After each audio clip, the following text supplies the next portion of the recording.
Okay, have to turn the music down so I can hear myself talk.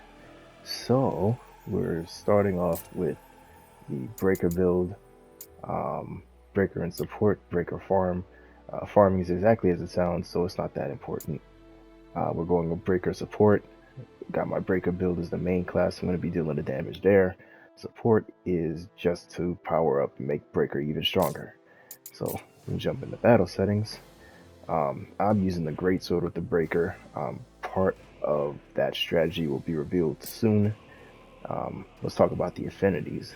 First affinity is Raider. You don't have to get it up to 800. 600 is more important. You want to activate the effects of Lightbringer when you soul burst an enemy. Um, Pretty simple with the breaker class. So go crazy with that, and every time you break an enemy, you get free Soulbringer. It doesn't cost any MP. You just go straight into soul. You get you get brought straight into Lightbringer. So pretty awesome. You also restore MP when Lightbringer is active. I found that that works a little weirdly. Sometimes I feel like I do Lightbringer and I don't know if it works for a limited time or whatever, but sometimes it does not restore MB. So pay attention and you get back to me with what you see if you're using the same thing. You know, also get automatic shell and protect when near death. We'll get to that later, but this is a pretty well. From what I'm seeing, it kind of loses its effectiveness the higher you get in difficulty, especially in the Rift. So it's good starting out, and then this kind of loses effectiveness because all the enemies will basically be able to one-shot you unless you're specking into stamina. So I personally am not. I am going for an entire glass cannon build. The only things that are protecting me is Lightbringer and how fast I kill things. So we'll get into that, and you'll see why I'm not too worried about stamina most times. Moving right along, we're going to Summoner. I have Summoner 800. I don't think you need that either.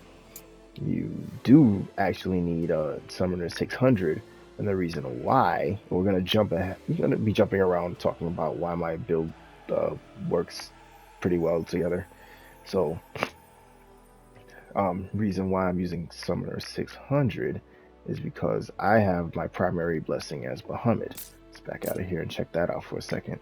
And on Bahamut, a successful Soul Shield increases all your stats, basically all your stats, and you could do it up to 20 times. Now, what's nice about that is I believe every successful Soul Shield brings your stats up by one. So 20 stacks, 20 additional points. Now, why I have Summer 600, oops, why I have Summoner 600 is it increases the potency of your summon blessing. Basically, that means I found out that it basically doubles it up thanks to a lot of Reddit posts and my own research. So it doubles up. So instead of 20, you got 40 additional points to everything, which is a pretty big deal, right? So you can see my strength. I'm at 929 plus 40. I'm at 969 now. That's pretty crazy. Um, so yeah, and that's really the biggest part of it. What Yep, that's really the biggest part of it. Summon to 600.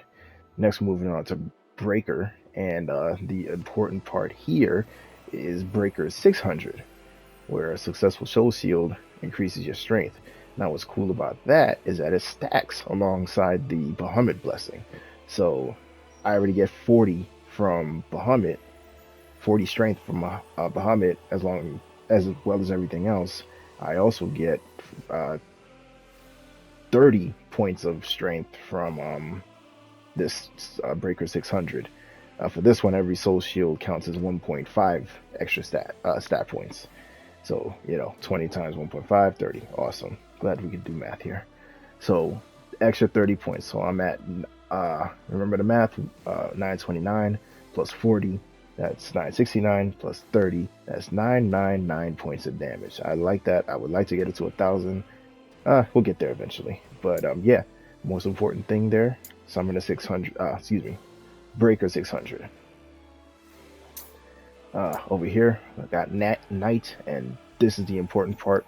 Knight 400 makes me invincible. Self-explanatory. When Lightbringer is active, you are invincible. All attacks hit for 0 damage from the enemy. Now, it's not totally and utterly cheap. Your HP is then replaced by how long your Lightbringer bar lasts.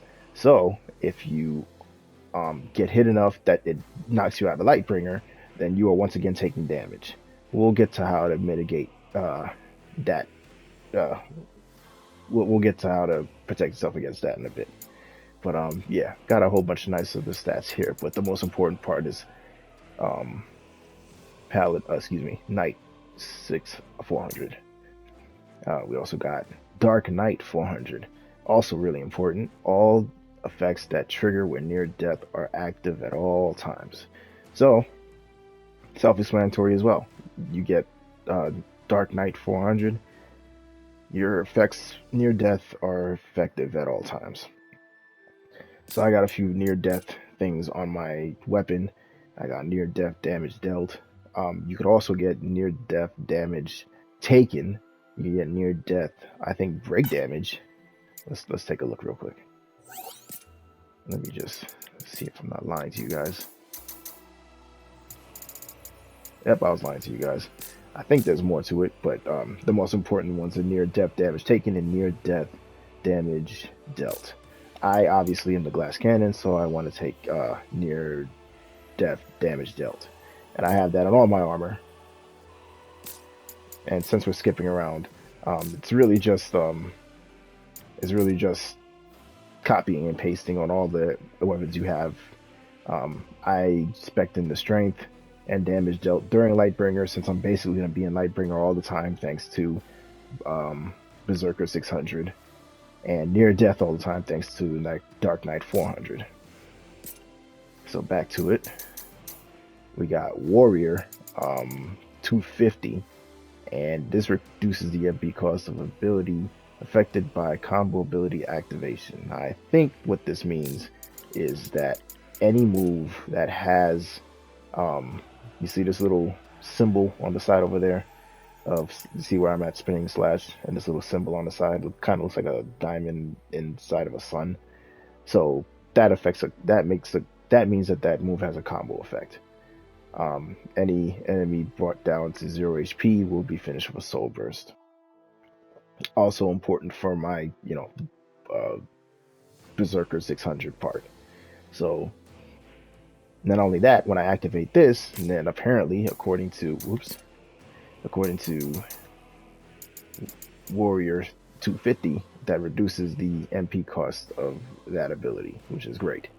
And we'll get to why that's so great soon.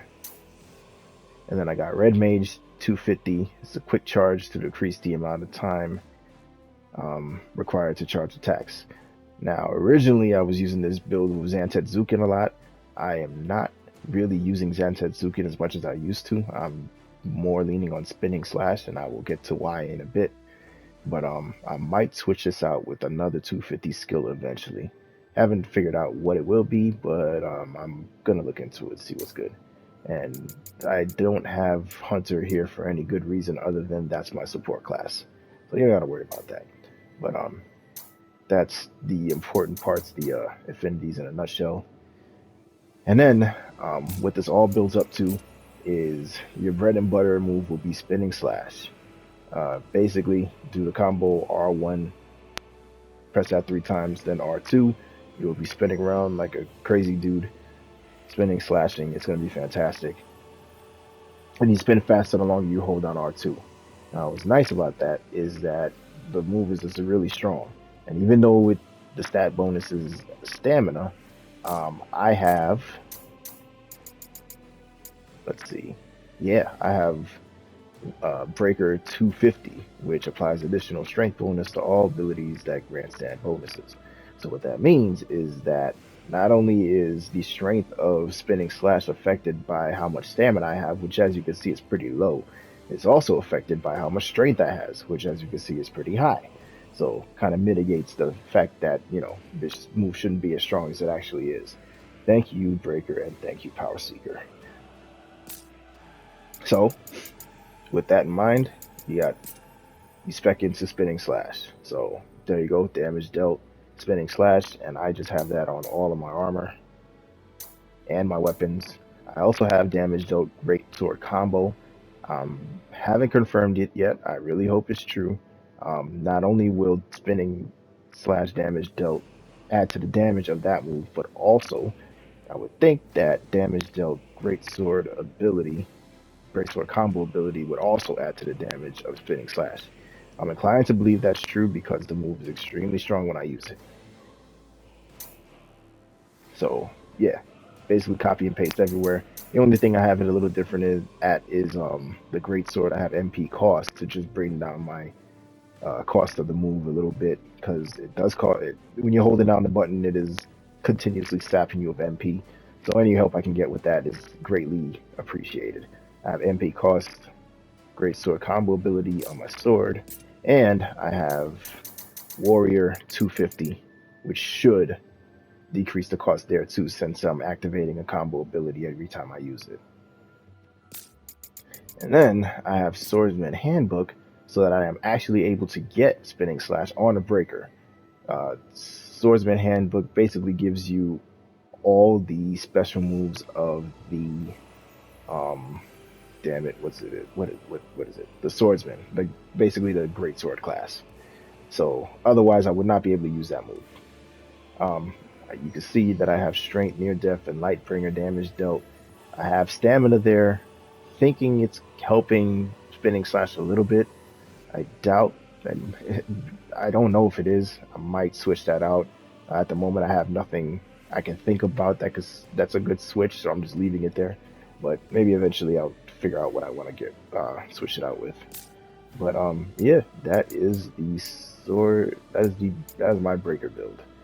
Um, and then Gunslinger, nothing too crazy. This guy's only bringing up my stats. But important thing to note is Leviathan is my primary blessing. And the reason why is because it increases MP recovery and max MP gained on a successful Soul Shield or Soul Burst. And where that becomes important is because of Cyclic Warrior. So Cyclic Warrior 600 gives you effects that activate on a successful Soul Shield will also activate on Lightbringer. So anytime you use Lightbringer, you basically activate anything that you have that happens on a successful Soul Shield. And that's where it gets extra interesting because now you could basically recover your MP at any time for free. Lightbringer suddenly becomes a move that you could use to just restore your MP, as opposed to it taxing 2 MP bars. Now, keep in mind that you need to keep 2 MP bars at all time in order to make this work. But as long as you're above 2 MP bars, you have infinite MP, and it's fantastic. So, Cyclic Warrior 600, Summoner 600. We already went over that. I'm only using it there because, oh, and here's a funny little trick. So let's see where it is. So right now I have Thief 600. It could be anything, but you want it to be a class that has a passive that increases some stat as long as you do a successful Soul Shield. So I got the Thief, increases your luck on a successful Soul Shield. Do that 20 times, and then if you switch to another class that also has that same bonus but for a different stat, the stat transfers over. So I have Thief here. My luck is up by 20, but I mean, yeah, by 30 actually, because it also increases 1.5 stats every time you use a soul shield. But if I switch this plus 30 over to my breaker, which is plus 30 strength, the transfers. So I go from plus 30 luck to plus 30 strength. So that's a nice little trick that happens there. And if you only have strength on the other guy and nothing on your support class, then you won't benefit from that. You'd have to activate your soul shield on the on your on your other class, and you'd be losing MP there since you're not set up to actually regain MP on your activating Lightbringer. So just to go over the rest of it, I already talked about Cyclic. We already talked about Summoner. Void Knight, really just here to reduce the cost of a combo, command ability, like Mighty Strikes, Lunatic, so on and so forth. You also want it to increase your boost to MP limit. That also helps you get your recover MP as you're using Lightbringer. Gunslinger, I like this simply because I'm recovering MP on every hit hit I make. Not totally necessary for the support class, but I have it here. I think there's another reason I have it here, and I forgot. Yep, totally forgot. Oh well. Well, I'll remember it one day, and I'll let everybody know. And then we also have Evoker. You need Evoker. You need Evoker 120 because for whatever reason, it's probably a glitch. Don't tell anybody, especially Square Enix. But for whatever reason, Soul Shield MP bonus. It says it restores allies MP, but it also restores your own MP. So I guess you're your own best friend. That makes sense.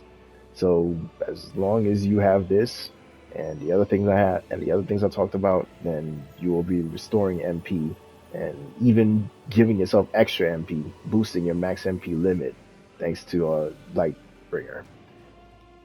So, and then for my armor pieces, I'm using a gun. I'm just using this gun because it gave me the most luck. I can switch to something else that gives me another stat. Doesn't really matter. I just stick with luck. And then I'm building into Lightbringer duration, very important. Buff duration, very important. And whatever um, whatever command abilities I can squeeze in and find. I find myself using Summon Tai Chi a lot. Summon Tai Chi is nice with the Lightbringer build and invincibility because even though Summon Tai Chi um, makes your character take more damage, you are affected by your enemies are attacking basically your Lightbringer gauge and not your HP. So I don't think that affects how much Lightbringer gauge is being taken. So Summon Tai Chi is basically just a free damage boost. If I'm understanding it correctly, I might be proven wrong one day, but until then, I'm right. So Summon Tai Chi for the win. And then for the rest of it, just wherever I can find it, buff duration Lunatic makes me faster, improved duration Summon Tai Chi, and buff duration Lightbringer duration and luck, and so on and so forth for the rest of them. And then for my support class, I want to spec into bringing invincibility to this build as well, so that I'm not hurt while I'm setting my main class up for success and extra damage. So got the Lionheart that gives me free invincibility. All right, and now we're going to kill a motherfucker.